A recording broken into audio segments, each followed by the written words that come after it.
Donc là on va enlever tout ce qui tient pas du gel coat. Donc pensez bien, donc nous on a pris un ciseau à bois, un petit marteau et surtout une paire de lunettes. Parce que les éclats de gel coat dans les yeux ça fait hyper mal. Donc là on tape un tout petit peu, pas fort. Tout ce qui veut partir ça part et tout ce qui reste ça reste. Donc ici ça reste. Et en haut vous voyez les trucs qui partent.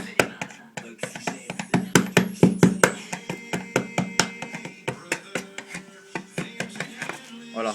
Donc là vous voyez bien qu'il y avait des fissures en haut. Tout le long il y a plein de fissures.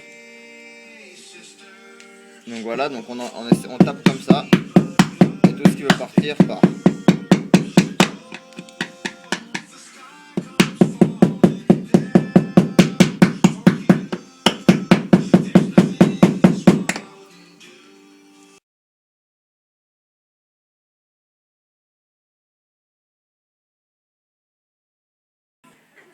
Donc là je vais refaire un mélange. Donc si ceci c'est une boîte neuve, donc on la trouve comme ça, comme mastic de finition.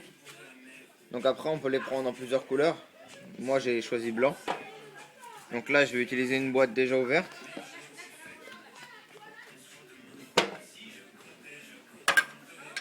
Donc la résine c'est vraiment pâteux, c'est dur.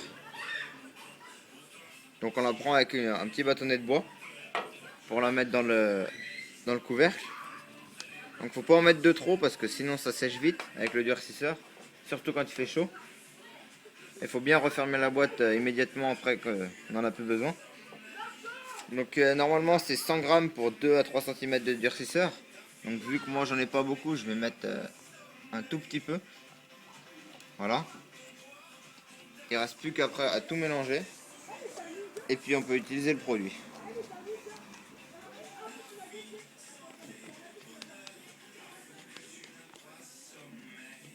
Voilà. Donc ensuite il faut se dépêcher quand même. Donc voilà, donc là on vient d'appliquer la première couche du produit. Donc on voit encore qu'il y a un peu d'imperfection. Il y a un peu d'imperfection, voilà, donc en fait vous appliquez le produit, donc vous comblez tous les trous à l'aide d'une petite raclette.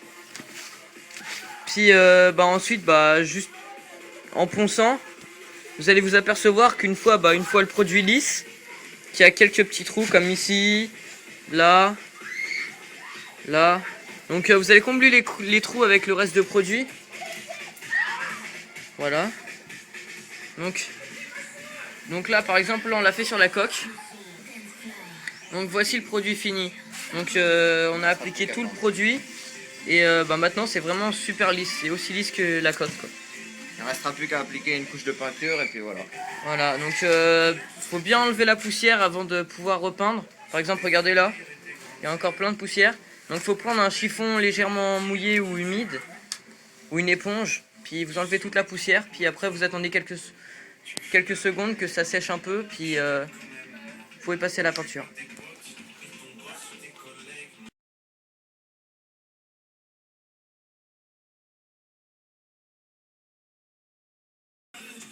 Voilà, donc là on va boucher les tout petites imperfections. Donc voilà, donc à l'aide de la petite spatule, qui est fournie normalement avec le pack, avec le produit, donc voilà. Donc à appliquer, il faut attendre 15 minutes avant de pouvoir poncer, le temps que ça sèche. Et voilà, donc nous on a déjà appliqué tout le produit, puis on enlève toutes les petites imperfections. La spatule est assez souple, donc c'est assez facile de faire les angles. Voilà.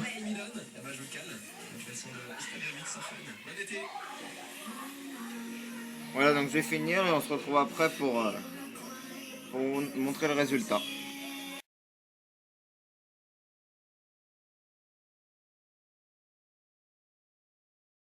Préparation de la peinture, il faut mettre du scotch partout où on veut pas que ce soit la même couleur de peinture ou on veut pas, ou on veut tout simplement pas repeindre.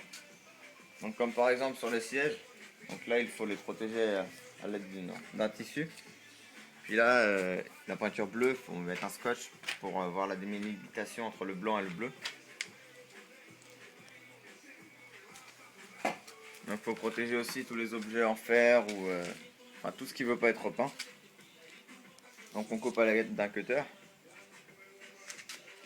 et avec un scotch papier.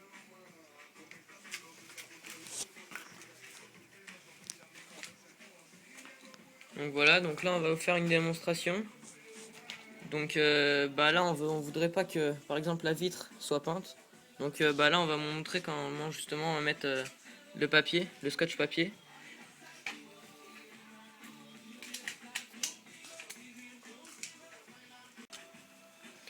Donc voilà, donc là on va finir d'appliquer le papier sur la vitre qu'on voulait justement pas peindre. Il faut bien appuyer pour pas que la peinture passe entre les deux. Donc voilà, on est en train d'appliquer le scotch. Donc en fait nous ce qu'on veut peindre c'est on veut repeindre la partie blanche et non le bleu ou la vitre. Donc ce qu'on a fait c'est on a mis du scotch pour délimiter les deux. Comme ça quand on passera avec le rouleau on est sûr que si on déborde sur le scotch et pas sur ce qu'on veut pas peindre justement. Donc ici on voudrait faire une pointe pour relier le blanc à l'autre blanc. Voilà Donc on met un morceau de scotch qu'on part en travers. donc on va peindre toute la partie qui est délimitée par le scotch en fait.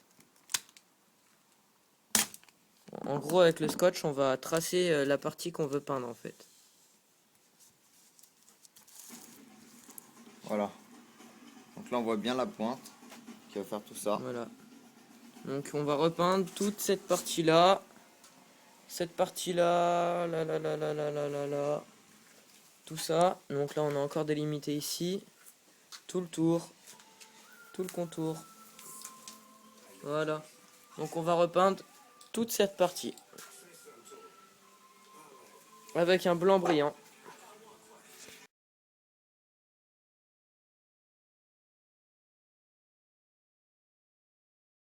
Donc là on va peindre. Donc nous on a pris de la peinture qui est laquée, donc avec un vernis. Donc là c'est couleur bleu lazuli. Donc il faut un rouleau laqueur et un pinceau laqueur pour faire les petites touches. Voilà. Donc là on va. Donc il vous faut un camion. Donc c'est pour enlever, pour pas mettre trop de peinture sur le pinceau. Donc une assiette en plastique, ça ressemble énormément. Donc vous passez dans tous les sens. Donc il faut bien penser à mettre le scotch, comme on vous a montré précédemment. Puis vous passez dans les deux sens pour bien combler les trous. Voilà. Surtout, faut pas en mettre de trop pour pas que ça fasse de coulure. Donc si vous en avez mis un peu de trop, vous repassez comme ça en faisant de grandes longueurs. Et ça étalera la peinture.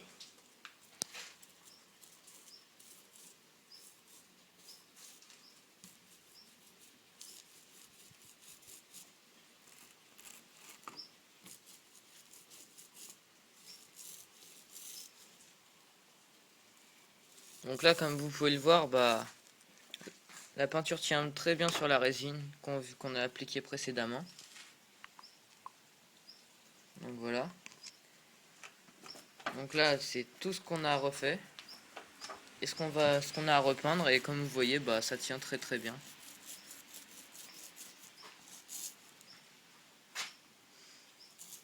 Donc là on a retapé le bleu. Puis je vais vous montrer tout de suite le résultat sec du blanc qu'on a fait précédemment. Donc bah voilà le blanc qu'on a refait. Donc je sais pas si vous vous souvenez mais on avait cassé tout le bord là, tout le bord du bateau. Et bah on a fait les deux couches. Donc après vous avez possibilité d'en faire 3 couches si vous êtes un bateau qui vit en milieu marin, ce qui n'est pas notre cas. Donc nous il est en permanence hors de l'eau, il est ressorti et remis à l'eau à chaque fois, donc on n'en voit pas la nécessité. Donc voilà.